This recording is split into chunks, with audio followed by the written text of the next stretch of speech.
Yang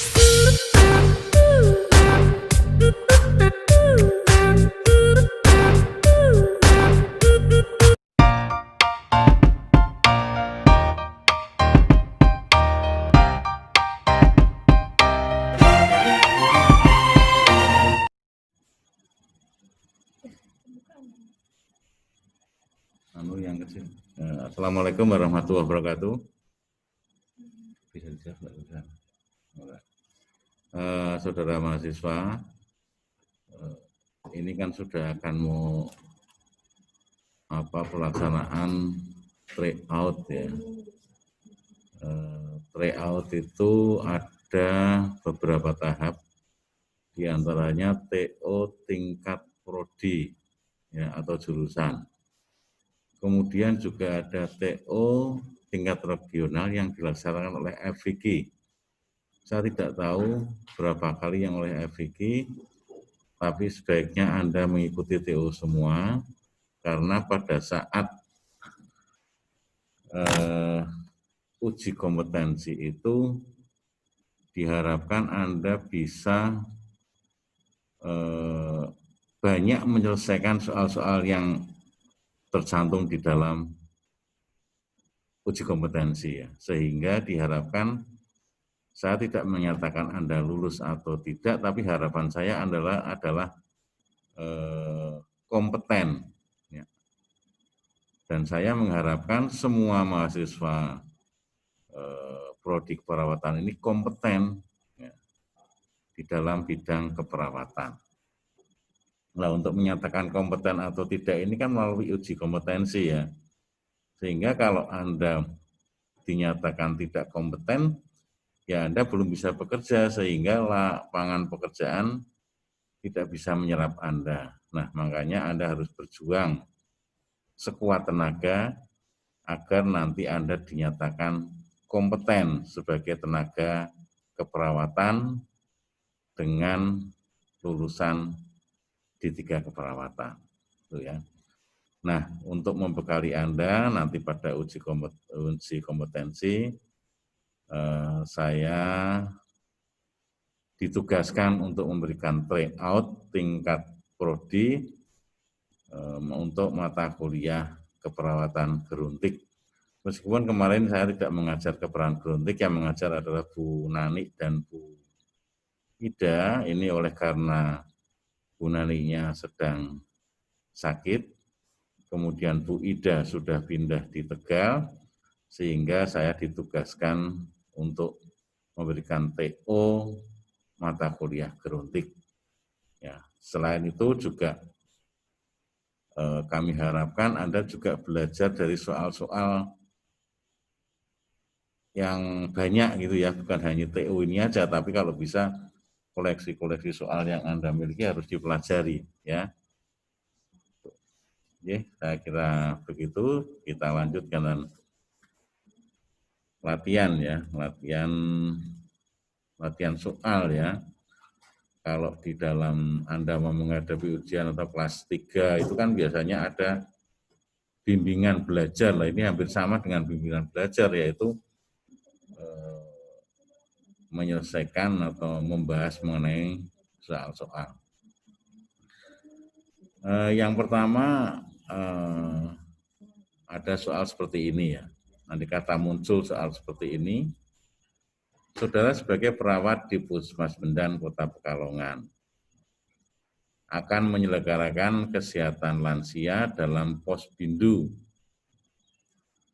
yang menjadi sasaran langsung program pelayanan kesehatan lansia adalah siapa? Keluarga di mana lansia berada, benar apa salah ya? Itu mungkin benar. Kemudian masyarakat luas yang jelas tidak. Yang alternatif jawaban yang kedua ya, yaitu masyarakat luas, tapi ini tidak spesifik. Kemudian C, petugas kesehatan, yang jelas bukan sasaran ya. Kemudian seseorang dengan usia 60 tahun ke atas. Nah, ini Anda harus mulai berpikir, oh ya mungkin ini sasarannya ya. Jadi sasaran dari posyandu lansia ya, yaitu seseorang dengan usia 60 tahun ke atas. Atau masyarakat di lingkungan lansia, ini juga enggak spesifik. Jadi cari jawaban yang sangat spesifik banget terhadap soal. Ya. Spesifiknya adalah sasaran langsung dari program Keslansia, berarti lansia. Sasarannya lansia itu siapa? Sasarannya program lansia itu apa? Ya spesifik lansia. Ya. Jadi A, B, C itu kurang spesifik, E juga kurang spesifik. Yang paling spesifik adalah seseorang dengan usia 60 tahun ke atas, seperti pengertian dari lansia. Monggo dilanjut. Kemudian soal berikutnya, saudara dalam melaksanakan program kesehatan lansia harus memperhatikan kelompok risiko tinggi, risiko tinggi lansia, itu kata kuncinya ya. Yang termasuk lansia risiko tinggi adalah ya, lansia risiko tinggi, kata kunci, keywordnya itu ya. Yaitu lansia dengan usia 60-65 tahun ini belum spesifik, belum resti ya. Yang B, lansia dengan usia 65-69 ini enggak resti juga, ini adalah kategori ya, kategori lansia. Ya. Kemudian lansia dengan usia 60-69, kemudian lansia dengan usia 69, ya. Kemudian lansia dengan usia 70 tahun atau lebih, atau lansia 60 tahun namun memiliki masalah kesehatan. Itu yang spesifik. Risiko tinggi itu mereka lansia yang punya masalah kesehatan, baik itu penyakit menular maupun penyakit non menular. Ya, penyakit menular misalnya KP atau TBC atau apa itu kalau di TB itu juga termasuk dari lansia yang memiliki masalah kesehatan risiko tinggi. Masalah kesehatan itu macam-macam ya. Baik itu lansia yang memiliki penyakit masalah kesehatan, baik itu masalah kesehatan penyakit psikologis ya, kemudian termasuk lansia yang di rumah sendirian itu ya. Itu juga resti. Lansia dengan penyakit yang non menular, yaitu penyakit apa itu istilahnya, penyakit non menular ya, apa itu namanya kok saya ya, misalnya ya penyakit tidak menular ya, itu misalnya penyakit dengan hipertensi, dengan jantung, dengan diabetes mellitus ya, itu juga bagian dari lansia yang bermasalah. Lanjut, sehingga jawaban di sini adalah lansia dengan usia 70 tahun ke atas atau di atas 60 tahun ya. Yang jelas di atas 70 tahun itu risti tanpa masalah ya. Kemudian lansia 60 tahun namun memiliki masalah ya. Jadi ada dua risti ya, kategori risti ya.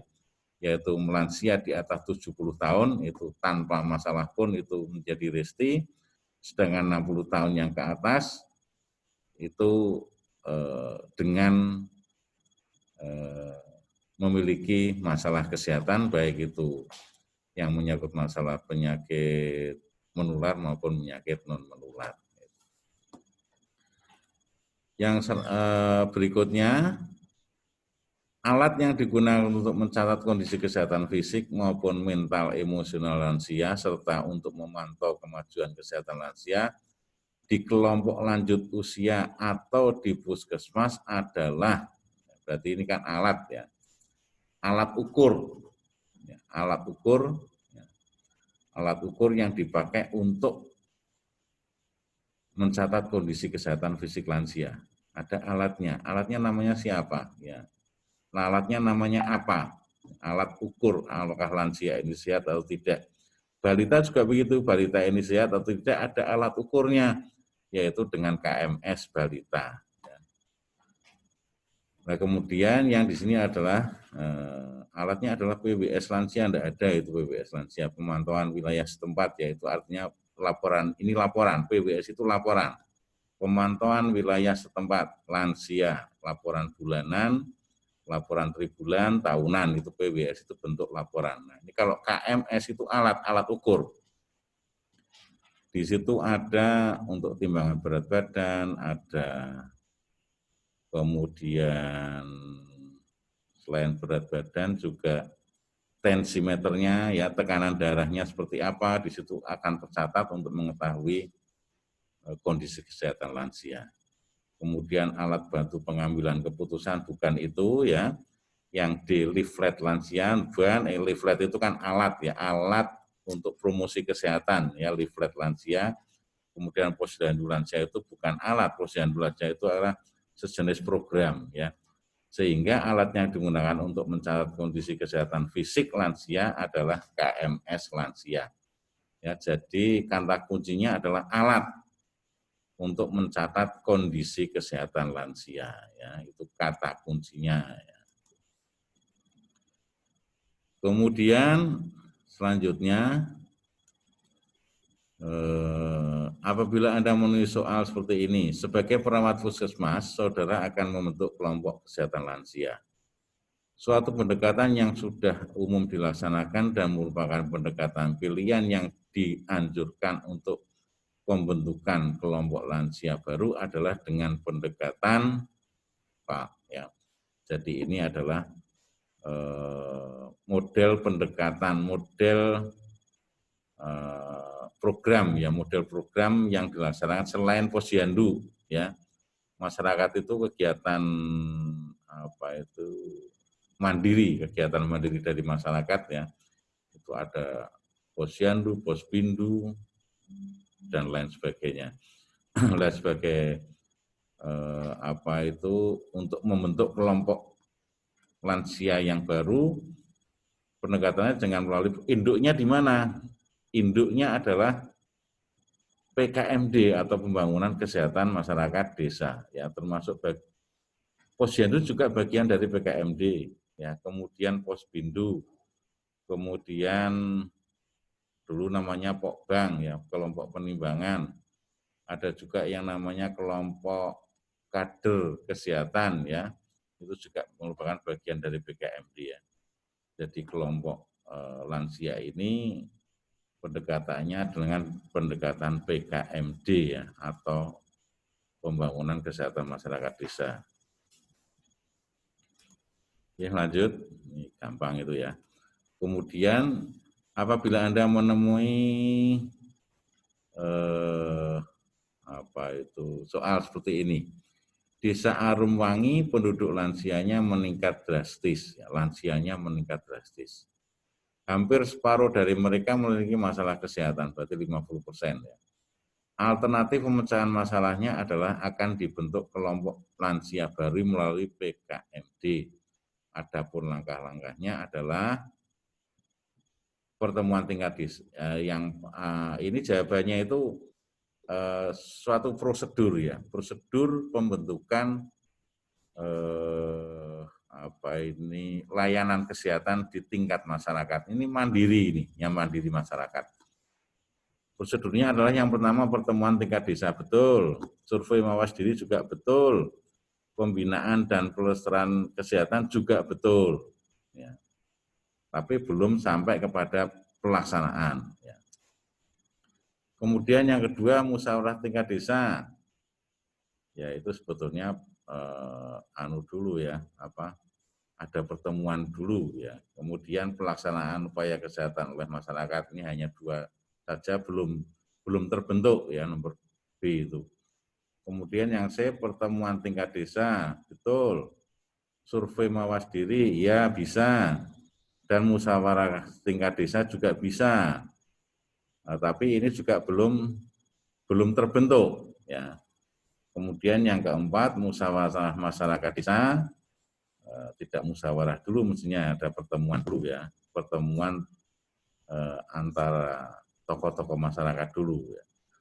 kemudian pelaksanaan upaya kesehatan oleh masyarakat dan survei mawas diri. Ya, ini enggak sekuen ya, artinya tidak prosedural. Nah, yang paling prosedural adalah pertemuan tingkat desa. Setelah ada pertemuan tingkat desa, baru survei mawas diri. Yang melaksanakan survei adalah masyarakat sendiri, ya. Jadi masyarakat melaksanakan survei sendiri yang sudah dilatih oleh tenaga kesehatan. Setelah di survei mawas diri itu datanya sudah ada, baru musyawarah masyarakat desa, penyajian hasil dari penyajian survei mawas diri. Ya. Kemudian pelaksanaan upaya kesehatan oleh masyarakat sesuai dengan MMD tadi, dan setelah ada pelaksanaan kegiatan baru pembinaan dan pelestarian kegiatan. Ya. Jadi ini yang paling pas ya, sudah ada pertemuan tingkat desa, ada survei mawas diri, ada MMD dari hasil survei, kemudian setelah itu pelaksanaan kegiatan dan baru pelatihan pembinaan dan pelestarian kegiatan. Monggo terus ke. Kemudian apabila Anda menemui pasien soal seperti ini, seorang pasien lansia umur 65 tahun datang ke IGD mengeluh kondisi fisik lemah dengan sedikit pembatasan. Kondisi fisik nyaman pada waktu istirahat, kemudian klien dyspnea, nafas pendek, frekuensi nafas 30 kali per menit, berarti agak sesak ini ya. Kemudian klien saat bernafas menggunakan otot bantu pernafasan, berarti dadanya terlihat mengembang ya. Kemudian apakah tersengal-sengal, kelihatan tersengal-sengal ini ya. Apakah tindakan perawat yang tepat untuk pasien? Ya, kemudian tentukan keterbatasan klien terhadap aktivitas ya. Keterbatasan apa yang pada pasien ya. Kemudian kaji tingkat kelelahan, ini menggunakan alat. Siapkan perlengkapan oksigen, monitor pemberian oksigen. Ini kan terjadi di mana sih ini? Oh, ini lemah. Datang ke IGD ya, IGD ya. Kalau IGD memang sudah disiapkan semua. Siapkan oksigen, tapi kan belum pengkajian ya. Yang pertama dilakukan adalah pengkajian dulu ya. Apakah tindakan perawat yang untuk pasien itu kan harus dikaji dulu ya. Tentukan keterbatasan klien terhadap aktivitas. Aktivitas apa yang terbatas pada klien? Kemudian kalau kaji siapkan kelengkapan oksigen, Puskesmas sudah siap, monitor sudah siap ya. Atur posisi untuk memaksimalkan ventilasi ya, juga bisa juga seperti itu ya, tapi dengan kondisi fisik lemah, dengan sedikit pembatasan. Ya. Kondisi fisik nyaman pada waktu istirahat, ya nyaman pada waktu istirahat, kemudian dyspnea, ya, nafas pendek, ya dikaji dulu keterbatasan aktivitasnya seperti apa. Monggo lanjut. Kemudian apabila Anda menemui soal, nah ini untuk menentukan diagnosa ini ya. Seorang lansia wanita usia 68 tahun pada 6 bulan lalu anak keduanya meninggal. Nah, ini sudah depresi kalau ini ya. Berarti terjadi tekanan ya. Anda sudah membayangkan dulu mungkin mesti terjadi tekanan ya. Dikarenakan sakit, ia tinggal bersama anak laki-laki dan suaminya. Selama wawancara, ekspresi lansia tersebut tampak sedih. Nah, sedih itu mesti kejiwaan. Banyak menunduk, ya, itu juga kejiwaan. Pandangan kosong, kejiwaan juga. Di saat hanya mendiang anaknya, ia merasa gagal merawat anaknya. Klien mengeluh nafsu makan menurun. Nah, ini faktor psikologi semua. Apa masalah pada lansia itu? Pikun enggak? Kalau pikun itu kan proses ya perkembangan lansia. Kemudian depresi, mungkin kalau depresi ini gangguan, ya, berarti ada gangguan kejiwaan. Kemudian demensia, kalau demensia ini kan proses ya, proses dari lansia itu sendiri, demensia atau mudah lupa ya, demensi. Itu mudah lupa pada lansia itu namanya demensia sinalis ya. Ini apa itu jawabannya mestinya ada demensia sinalis itu ya. Bukan demensia saja tapi demensia sinalis atau demensia yang terjadi pada lansia. Kemudian gangguan jiwa. Gangguan jiwa di sini tidak spesifik. Spesifiknya apa di situ? Ya. Mayoritas lansia itu adalah mengalami depresi apabila ada tekanan-tekanan. Ya. Gampang terjadi depresi. Kemudian Alzheimer juga enggak. Alzheimer itu adalah proses ya, proses lansia sendiri ya. Jadi yang pas sesuai dengan data di atas adalah orang itu mengalami gangguan jiwa, tapi spesifiknya apa? Spesifiknya adalah depresi. Kemudian apabila Anda soal yang seorang laki-laki usia 75 tahun menderita penyakit paru obstruksi menaun atau PPOM ya. Pada pemeriksaan didapatkan tekanan darah 140/90 ya batas normal lah itu ya. Nadi 80 juga normal. Respirasi 26 agak banyak. Ya, suhu 37 normal. Badan umum lemah, sesak nafas. Nafas berapa kali tadi? 26 kali ya, ya sesak nafas. Kemudian sesak waktu beraktivitas dan nafas berbunyi atau bising. Ada batuk. Apakah DE keperawatan yang tepat untuk kasus di atas?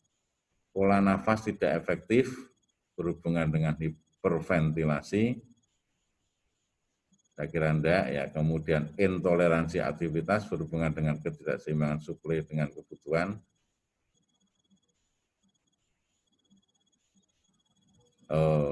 Ya ada sesak waktu beraktivitas ya. Kemudian bersihan jalan nafas tidak efektif berhubungan dengan adanya penyakit obstruksi ya. Ini mungkin mendekati ke situ ya. Yang C ini. Bersihan jalan nafas tidak efektif sehubungan dengan hiperventilasi. Ya, itu hampir sama dengan yang A ya. Kemudian kerusakan pertukaran gas berhubungan dengan ketidakseimbangan perfusi ventilasi, ini lebih nganu lagi ya. Jadi yang mendekati benar. Mungkin ada alternatif jawaban yang lain itu benar tapi belum tepat. Ya, sehingga yang paling tepat adalah bersihan jalan nafas tidak efektif sehubungan adanya gangguan obstruksi yang menaun tadi. Ya. Oke, lanjut. Apabila Anda memenuhi soal seperti ini ya, seorang lansia yang sudah berumur 70 tahun, berarti Risti 70 tahun itu, meskipun tidak mengalami gangguan kesehatan ya. Tinggal bersama 2 orang anaknya dan anaknya sibuk. Oke, membahasanya gimana ini? Seorang lansia yang sudah berumur 70 tahun tinggal bersama 2 orang anaknya dan anaknya sibuk. Dibutuhkan pendampingan untuk tidak terjadi masalah dalam pemenuhan kebutuhan sehari-hari. Oke. Apakah alat yang digunakan untuk mengevaluasi dukungan keluarga? Ya, Apgar Score bukan ya, bukan PAS ya, tidak PAS. Apgar Score itu untuk apa sih? Untuk individu kan ya. Yang disediakan ini adalah untuk mengevaluasi dukungan keluarga. Ya. Kalau Apgar Score kan untuk individu, kemudian motivasi dari keluarga, bukan alat ya. Kemudian menanyakan langsung pada keluarga juga bukan alat. Melakukan observasi juga bukan alat. Karena yang ditanyakan alat ya Apgar Score itu ada. Apgar ya. Menggunakan Apgar. Apgarnya apa? Apgar keluarga. Ya. Oke, lanjut. Saya kira Anda sudah diajarkan itu tentang Apgar keluarga. Ya. Apgar itu juga untuk bayi, ya, bayi baru lahir. Ya. Kemudian seorang laki-laki usia 65 tahun mengeluh sesak nafas. 65 tahun sesak nafas. Risti. Ya. Sesak nafas waktu beraktivitas. Berarti kalau dia ada aktivitas, capek, langsung sesak nafas. klien lemah, pemeriksaan fisik tensi 170 berarti hipertensi, nadi 92 agak cepat. Klien mengatakan tambah sesak setelah beraktivitas. Apakah masalah utamanya? Ya, bukan penurunan kardiak output. Ya. Kemudian ada juga alternatifnya intoleransi aktivitas. C. Kelebihan volume cairan. Kerusakan pertukaran gas. Atau nyeri akut, ya intoleransi ya. Kalau pas di sini kan adalah klien mengatakan tambah sesak setelah beraktivitas, berarti kan ada hubungannya dengan aktivitas, berarti intoleransi aktivitasnya. Jadi cara menjawab dari soal-soal yang uji kompetensi itu adalah kata kunci dari soal itu apa, ya. Kemudian kita hubungkan dengan alternatif jawaban yang paling tepat. Mungkin semuanya betul alternatif jawabannya ya. Jadi untuk semua soal aja lah, semua mata kuliah ya. Ini banyak alternatif jawaban yang benar, tapi mana yang paling tepat. Kemudian kata kunci dari soal. Nah, oleh karena nanti uji kompetensi itu kalau memungkinkan ya sudah menggunakan sistem apa itu namanya? CBT atau komputer based test, jadi tesnya bukan lagi pakai paper, tapi sudah menggunakan komputer, maka setiap soal ini waktunya dibatasi sekian menit. Anda belum bisa jawab ya lewat gitu. Ya, makanya upayakan Anda latihan dari sekarang membaca dengan cepat, ya, untuk meresapi soal dengan cepat, ya, sehingga nanti bisa semua soal itu bisa terjawab. Dan saya harapkan Anda terus latihan, ikuti semua tryout, baik tryout prodi maupun regional. Dan nasional ya, tryout kan ada tingkat prodi, tingkat jurusan, tingkat regional, dan tingkat nasional. Kami harapkan Anda bisa mengikuti semua, supaya nanti pada saat betul-betul uji kompetensi Anda sudah tidak kaget lagi dengan situasi. Ya, saya kira itu dari saya. Terima kasih, sukses selalu untuk Anda semua. Kurang lebihnya mohon maaf. Wabillahi taufiq wal hidayah. Assalamualaikum warahmatullahi wabarakatuh.